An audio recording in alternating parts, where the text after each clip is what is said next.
Over the years, I've looked at a few companies that have made games for the Atari 2600. Companies like Imagic, 20th Century Fox, CBS Electronics, US Games, and Games by Apollo. Most of these companies were either taken down in the North American video game crash, or they limped along a little bit afterwards and eventually just ran out of steam and were bought up, usually by Activision. Today, let's look at Data Age. This is kind of an interesting company, but not because of the owner or because of the developers, but because they just kind of disappeared. The company released 8 games and had several others that were prototyped, but were never actually released. Like many of the companies at the time, there's not a whole lot of information about them, especially since they were only really around for a year. They fell into the same trap that Atari did, where they spent a lot of money to acquire a license, and they just didn't get a return on their investment. In this case, it was actually the band Journey, which is not as interesting a story as I thought it was going to be. There's not a whole lot of information about Data Age out there. It was not around very long. The company was founded in California, lasted from 82 to about mid-83, and then it just sort of disappears. We do know who came up with Journey Escape. We know the founder's name and a little bit about their marketing team, but that's really about it. Every source that I've come across mentions that there were 5 developers working there, and then they'll mention a number of employees, but we don't get names of those developers, and we don't really know what those other employees were doing. I'm assuming they were marketing, but I don't really know. Data Age started off well, but poor reviews of their games and a reliance on licenses, that kind of ended up hurting them. It was a good strategy, or at least it's a good idea, to license popular things, like the band Journey, but it seems like they couldn't recoup the cost of buying those licenses, and their advertising budgets also kind of sunk them a little bit. It's been reported that they spent a lot on marketing Journey Escape, and I don't know how it got reviewed back in the 80s, but when I played it, I thought it was pretty terrible. Just about every source I looked at mentions that there were 2 factors that I talked about, the advertising and licensed games really being a factor to the company closing down. I'm unsure when they actually officially closed their doors, but everything suggests it was in 83. They could have limped along a little bit more, selling off some of their inventory, but that really wasn't clear to me. Data Age released 8 games from 1982 to 1983, and these were mostly what you would expect from an Atari game. You have a lot of shooters, and then you have a few platformers. This was still the era where they were trying to bring the arcade experience home, which isn't a bad idea to do, so many of the third parties would try to do a similar thing to that. Not necessarily release an arcade game, but release something like that. So here's a list of the games that they released: Journey Escape, Bugs, Snake, Frankenstein's Monster, Encounter at L5, Warplock, Airlock, and Bermuda Triangle.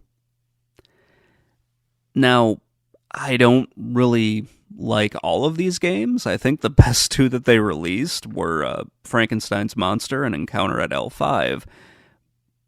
But that doesn't mean that the games weren't all, or at least some of the games weren't, technically impressive. Journey Escape has a lot going on, but it's really hiding the fact that it's not really a good game at all. Now, there were several other games that they were working on, but they were either in the prototype stage or they were just announced. Some sites like Atari Age, Moby Games, and Atari Mania have different lists of what was released and what prototypes were attributed to Data Age. Not every site includes every unreleased game and prototype, so there were 4 that I found on here that are attributed to Data Age. Some of them are prototypes, some of them are not.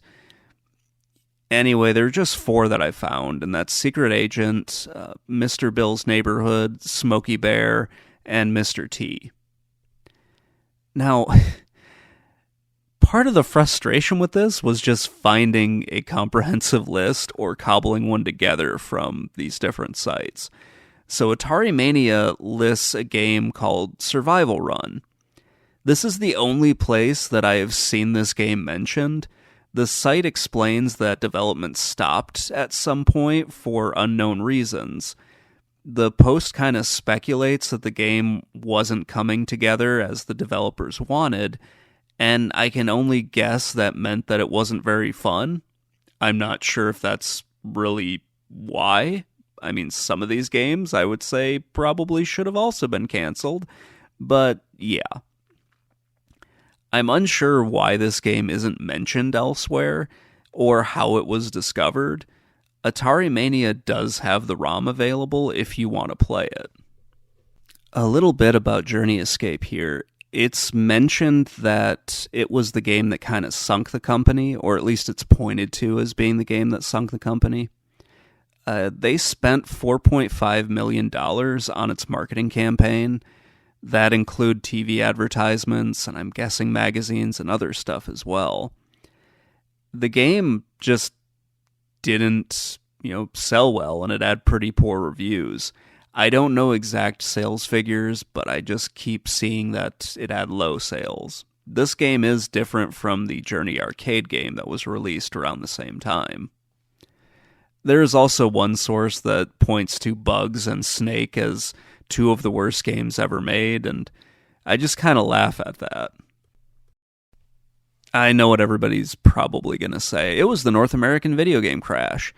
But that's just a little bit too simple for me. I think there's a bit more to this than just saying, oh, the video game crash took care of them. And a lot of that has to do with just it not matching up with the timeline of Data Age's release schedule. A lot of their games were released in 82, with only 1 or 2 being released in 83, which is when I'm assuming they were having issues with their prototypes and everything like that. What we don't get is a lot of the information that we have with Atari, where we know just the numbers that they were producing for, the E.T. and the Pac-Man cartridges. We know what the production number was. We know what the sales numbers were. We know what the return numbers were. The game that's pointed to as really being the end of Data Age is Journey Escape. And the only thing we really know about that is its marketing budget of $4.5 million. We don't know how many were actually made. We don't know how many were sold. Or if those numbers are out there, I couldn't come across them. The only thing that I've seen from sources was that it sold poorly. I would say that the downturn in the video game market didn't help, but a lot of their issues were really in 1982, and that caused a lot of problems going into 83 for them. So they ran into a similar problem as Atari. And then once Atari kind of went belly up or folded under a lot of the pressure, and they didn't have a platform to release their games on, because I didn't see anything about them making Atari 5200 cartridges or going over to ColecoVision or any other platform. They were just kind of screwed at that point. Basically, there's just a lot of unknowns with Data Age. The only thing that we know for sure is they made a handful of games. A couple were really good. The others were sort of what you might expect for the time. And they made some games that were not all that great, and they tried to market them, and nobody really wanted that, or wanted what they were putting out. It's kind of a shame when you read a story like this, and there just isn't a satisfying conclusion to it.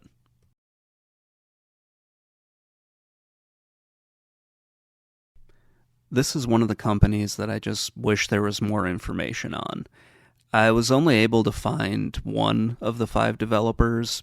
if that is in fact how many developers they actually add.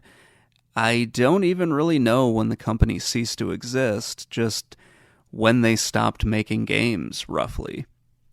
From everything I've read, they worked their way up to 35 employees and they had some success early on. However, they had issues with their games not being all that great and their marketing campaign for Journey Escape not working out the way they had hoped. They spent a lot of money but just didn't see a return on their investment. What happened to Data Age happens all the time. Not every startup works out, not every video game company becomes successful. This is one of those companies that I wished had been able to stick around, mostly so I could know more about them.